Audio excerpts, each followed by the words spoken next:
Aprendices o aprendices de brujo. Es el capítulo 3 del libro Herederos.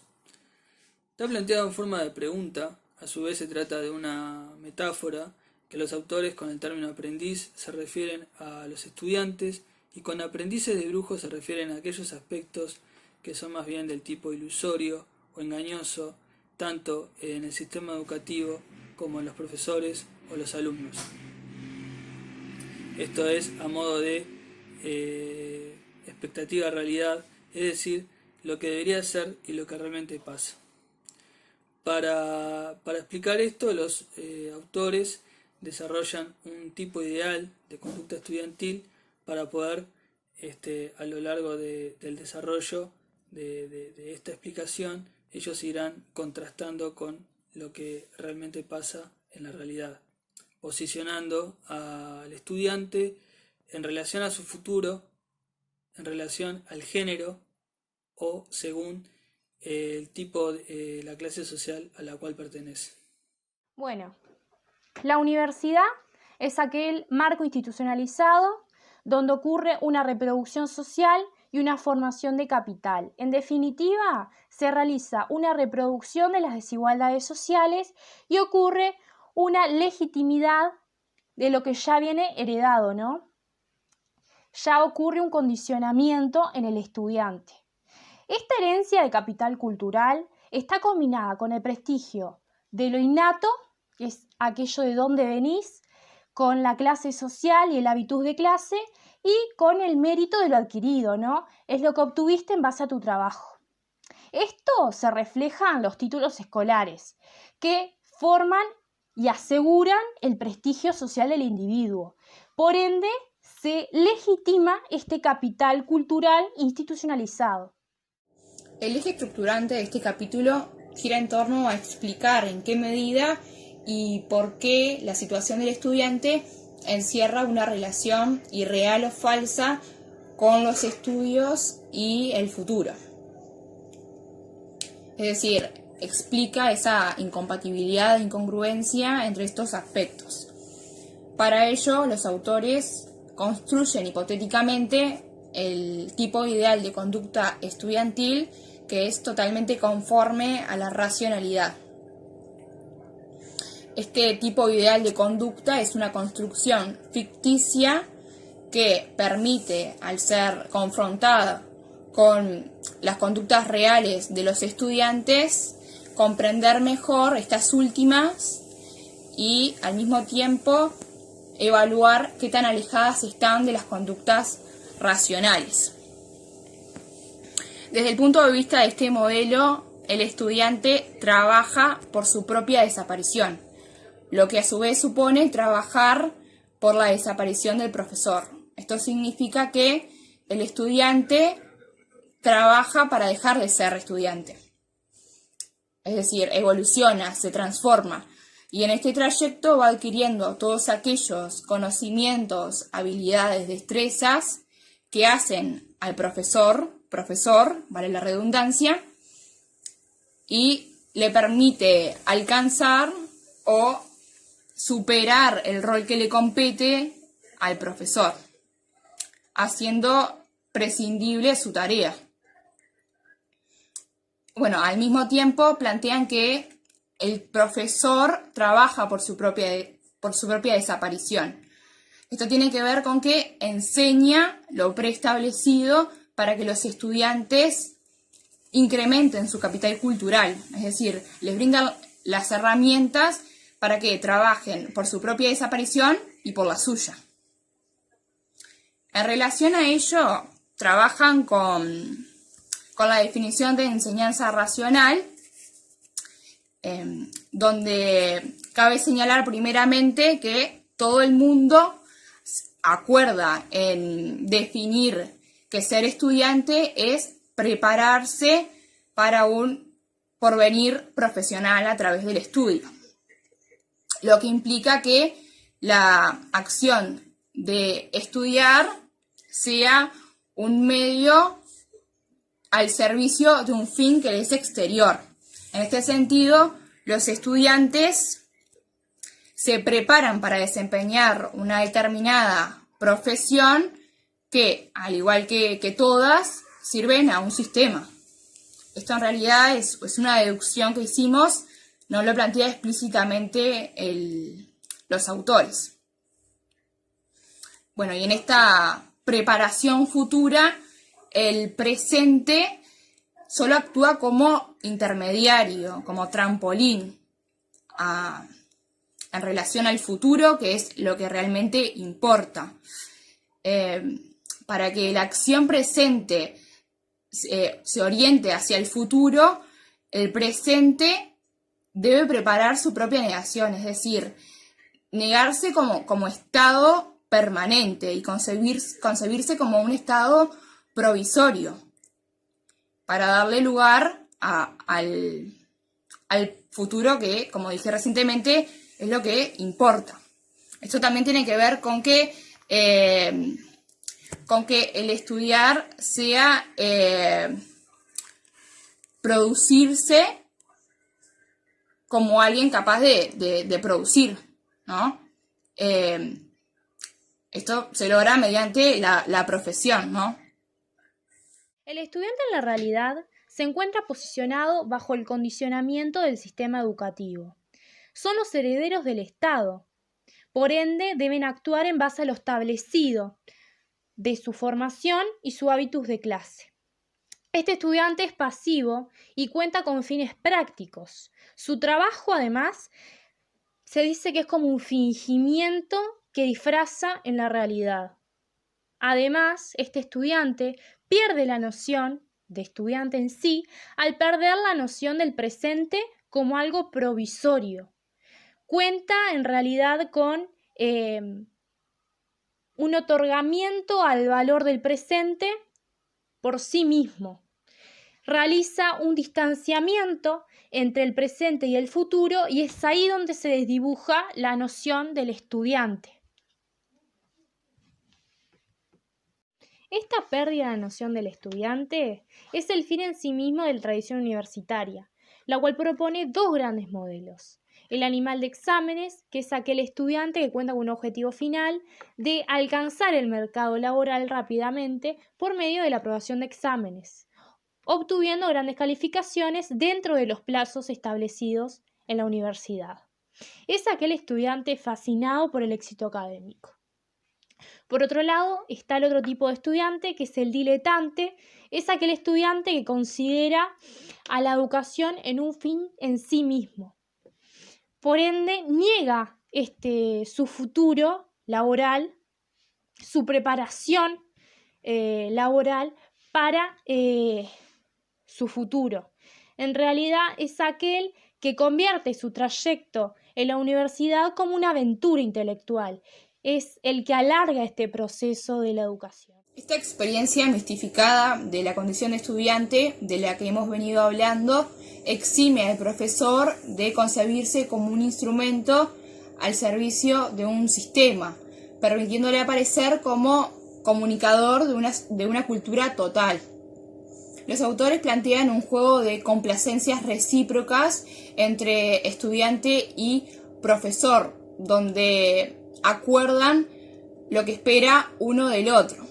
Esta complacencia obedece a la lógica de un sistema que parece servir a fines tradicionales más que a fines racionales como el tipo ideal de conducta.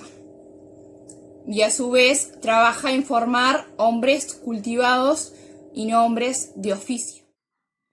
El futuro de los estudiantes difiere según la naturaleza profesional anhelada o según la situación actual de la categoría social de cada estudiante. Los autores hablan de la imagen de la profesión y dicen que para un estudiante de letras que tiene salidas laborales inciertas, el ejercicio de lo académico tiende a confundirse con una aventura intelectual. Y que también están condenados al esfuerzo por disimularse un futuro que amenaza con quitarle todo sentido a su presente. Esto tiene que ver porque no hay un fin material o un fin, un verdadero fin. El estudio no se completa con aquello o sea, no estudian respecto a lo que a la profesión que van a seguir. Esto es contrario a lo que sí pasa con un estudiante de medicina o un estudiante de administración. Que el ejercicio universitario está inmediatamente subordinado a las tareas profesionales que proveen un sentido y una razón de ser de lo que estudia. Alrededor de la mitad del capítulo parece ser que los autores hubieran decidido tomar otro enfoque respecto a la temática, siguiendo de todos modos el mismo eje respecto a los estudiantes y al análisis del proceso de aprendizaje. Sin embargo, no se centra tanto en la conceptualización, sino que, teniendo en cuenta que estamos en un ámbito sociológico, hay que ver a nivel de los individuos y los grupos que conforman la sociedad que ellos se ven influidos por distintas particularidades, y en este caso enfoca en las estudiantes como género femenino y las toma como representativas de los grupos femeninos que se manifiestan aparentemente en total y completo rechazo contra los tradicionalismos de género, las ideas tradicionales de género. De esta manera, ellos recurren a testimonios, en este caso de estudiantes parisinas, por el contexto en el que se dan, y tratando de que esta muestra sea representativa de una generalidad, y de ello lo que se obtiene es de alguna manera cierta positividad respecto a la situación en sí. Con esto quiero decir que hay confusión respecto a lo que debería significar el proceso de aprendizaje, porque recurren a ideas como la disponibilidad que eso les ofrece, o sentirse o no productivas, aunque sí hay algunos casos pesimistas. En estos parece reconocerse la idea de deber estar en preparación para el futuro. Sin embargo, eso no les parece suficiente. En todo caso, si tenemos en cuenta que estamos enfocándonos solo en la categoría de género, por ejemplo, hay otras cosas en la realidad que también influyen, y por eso, para que sea objetivo, posicionaríamos a mujeres y hombres, por ejemplo, dentro de la misma categoría social, y en esos casos se denota que la diferencia que surge es justamente porque las mujeres toman una posición positiva respecto a eso que de hecho manifiesta estar en contra.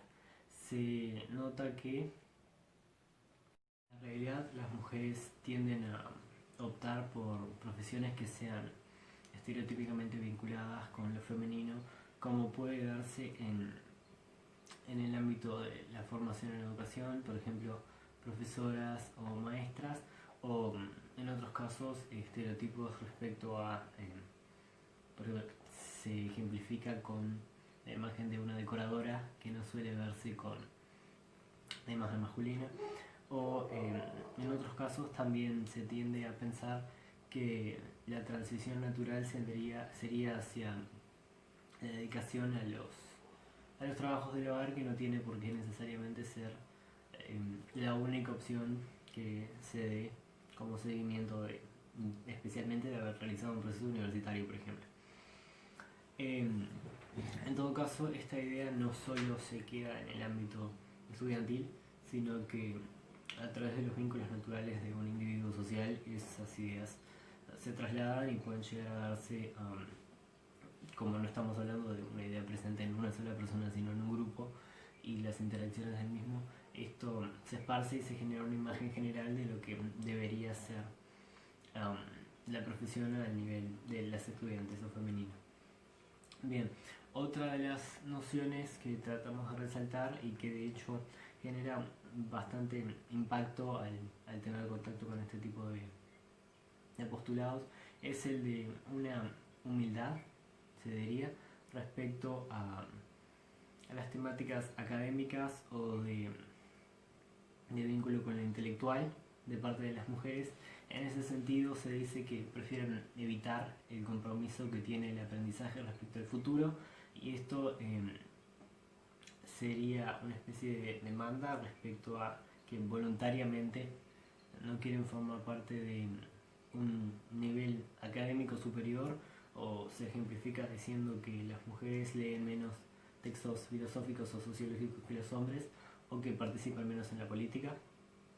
Y el otro de los casos que evidencia esta falsa separación con la tradicional, que era lo que se manifestaba desde el principio, es en la presencia de cierto vocabulario referido a la idea de el servir al otro, o el compromiso y el sacrificio, lo cual a primera vista a priori parece positivo, pero se podría decir que por debajo de él deja ver ideas principalmente tradicionalistas, o al menos inconscientemente tradicionalistas, y entre las estudiantes se daban las frases de ayudar al otro, o estar al servicio del otro, o tener contactos humanos o contactos directos, lo cual no hace más que reforzar esta idea de estar en un puesto de ayuda y no tanto desde la principalidad.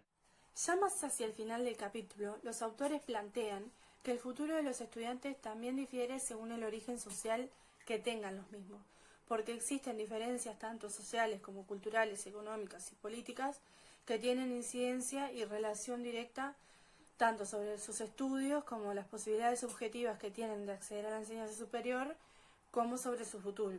Por esto, los autores clasifican a los estudiantes entre estudiantes de clase alta y estudiantes de clase baja, donde los estudiantes de clase alta, su posición social no le permite preocuparse por su futuro. Cuando acceden a la enseñanza superior, ingresan con vagas intenciones o propósitos en lo que respecta a su preparación hacia el futuro, mientras que los estudiantes de clase baja acceden a la enseñanza superior con intenciones mucho más claras. También los autores plantean que las diferencias entre los estudiantes hacen que estos tengan diferentes actitudes en lo que respecta a su preparación hacia el futuro. Y dicen que los estudiantes de clase alta se toman como un juego su pasaje por la enseñanza superior. No le ven más que un escaso interés a la adquisición de técnicas en ese proceso de aprendizaje, porque no lo ven orientado hacia el futuro, sino que piensan en el presente, mientras que los estudiantes de clase baja consideran que el acceder a ese aprendizaje puede ser una posibilidad de movilidad social, en el sentido de que formarse como profesional le puede garantizar una mejor calidad de vida, un ascenso de clase. Por otro lado, los autores plantean que los estudiantes consideran la actitud del profesor como atentatoria contra su dignidad. Los estudiantes desprecian esas técnicas utilizadas en el medio estudiantil porque ubican a los mismos bajo un perfil pasivo, inactivo, de dependencia, haciendo que estos no apelen a los medios racionales. Por otro lado, también existe una diferencia entre el modelo de aprendizaje racional y la realidad que se da entre los comportamientos de los estudiantes. Esto quiere decir que hay diferencias que existen entre los estudiantes que están dadas según tengan más claro o menos incierto o indefinido su futuro y las actitudes que tienen como estudiantes para llegar hacia ese futuro. Esas actitudes que tienen en el presente lo condicionan como persona en el futuro. Modo de cierre de nuestro análisis y tratamiento de este capítulo, no en el sentido de conclusión, porque de hecho los autores aportan una conclusión final no solo a este capítulo, sino en tratamiento conjuntamente de los anteriores. Nuestro objetivo fue de alguna manera resaltar ciertas premisas que no fueron notorias durante el análisis y las lecturas del texto, y que quisimos darle nuestra interpretación y nuestro análisis un poco más crítico. De esa manera podemos decir que identificamos el objetivo general de este capítulo como el análisis del proceso de aprendizaje ejemplificando en el ámbito universitario, y a través de él se logra conceptualizar la idea de estudiante, la cual está encadenada o unida a la idea de docente. De hecho, esta última se entiende necesariamente al entender la idea de estudiante, y esta es en base a comprender el proceso de aprendizaje como algo que tiene valor en el futuro y no tanto por el momento en sí, lo cual al momento de tratar el género dijimos que algunos de los estudiantes no presentaban la noción de de este valor que no se da en el presente. Por otra parte, en el tratamiento de la realidad, los autores son muy críticos respecto a ello, no críticos en el sentido de analíticos, sino en el sentido de hacerle una crítica negativa, porque lo contraponen a lo que ellos presentan como su premisa a sostener, que es la idea de el estudiante según el aprendizaje racional, y si le están oponiendo a algo que definen como racional, están calificando la realidad de algo que es totalmente ilógico, lo cual es bastante crítico. Y de todos modos sí reconocemos que tienen cierta verdad en la idea de la variabilidad que se puede encontrar en las interpretaciones que el alumno en sí entiende respecto al proceso de aprendizaje. Por otra parte, y de igual manera en este caso, la desigualdad que se da en sentido de género no es tratada o justificada con hechos que sean mayores a los testimonios que se dan de las estudiantes de París, y en ciertos casos no podemos saber, a menos que recurramos a las citas exactas, si esto deriva simplemente de la opinión del autor y si es algo basado específicamente, porque resulta impactante y bueno, debatible para cualquier persona que se involucre en el ámbito educativo lo que están sosteniendo en estos casos. Y ahora sí, de igual manera, respecto a la desigualdad social, eso se toma como algo inexorablemente indebatible, y que es definitorio, pero de hecho sabemos que en el ámbito social hay muchos otros aspectos que tienen influencia, y eso hace que el espectro del análisis que se está dando a través de estas teorías no sea tan valioso y no se pueda tomar tanto en cuenta, porque solo estamos viendo dos perspectivas específicas para justificar esta idea principal que se está dando, que es respecto a las diferenciaciones de género en el sentido de las mujeres, y respecto a las clasificaciones sociales, por ejemplo en lo socioeconómico, como el ejemplo de las estudiantes parisinas. En este caso creemos que el espectro podría haber sido mayor si hubieran tomado más ejemplificaciones a través de otros sentidos específicos más allá del género o lo socioeconómico.